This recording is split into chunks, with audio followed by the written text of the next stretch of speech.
Habari ndugu wapenzi watazamaji, karibuni tena katika channel yetu ya Vini Films, na leo nitaenda kuelekeza jinsi ya kuzuia matangazo kwenye simu yako. Tunajua kwamba matangazo yamekuwa yakikera sana, unaweza ukawa unafanya kitu cha muhimu lakini yenyewe yakaja tu automatic kwenye simu yako. Sasa leo nitaenda kukuelekeza moja kwa moja jinsi ya kuyazuia matangazo hayo kwenye simu yako.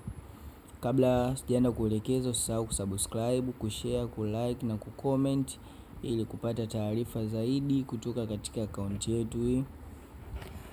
Bila kuchelewesha muda, tutaenda moja kwa moja kuseti ili kuzuia matangazo kwenye simu zetu ambao yamekuwa ni kero kwetu. Cha kwanza kabisa tutaingia sehemu ya setting ambayo ndio hii hapo, setting kwenye simu yako. Ukishaingia kwenye setting, utakutana na hii sehemu ambayo imeandikwa network and internet. Wengi sana tunazo hizi sehemu, na kuna nyingine utakuta imeandikwa internet au imeandikwa connection kwa simu zingine.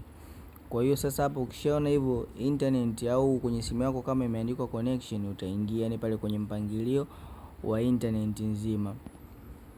Utaingia zako, ukishaingia tena hapo utakutana na option kibao ambao kuna option ya wifi, kuna option ya mobile data, kuna data usage, hotspot. Wote akachokifanya utakuja huku chini kabisa kwenye advance ambao utakutana na hii kuna VPN na kuna private DNS. Utaingia huku kwenye private DNS. Kwa hiyo ukishaingia huku utakuta hizi option tatu hapa juu ambao utakuta kuna off, kuna automatic, kuna private DNS, provide host name. Kwa hiyo unachokifanya, kama labda uliikuta ipo hapa kwenye automatic au ipo kwenye off hapa juu, utaishusha moja kwa moja mpaka huku chini kwenye private DNS provide. Kwa hiyo hapa ndio utakuja utaandika DNS. Ngoja tuiandike kabisa, tutaandika DNS dot adguard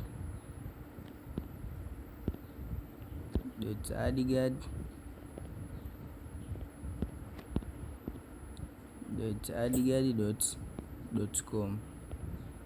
Ukishaiandika hivyo tayari utakuja utasave. Ukisha save hapo utakuwa tayari umeshazuia matangazo yako ushazuia matangazo kwenye simu yako. Hakuna tangazo tena litakalo kusumbua, utakopo unaendelea kufanya mambo mengine.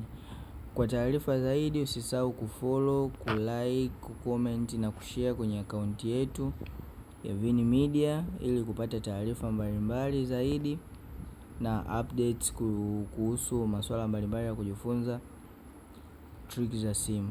Asanteni sana.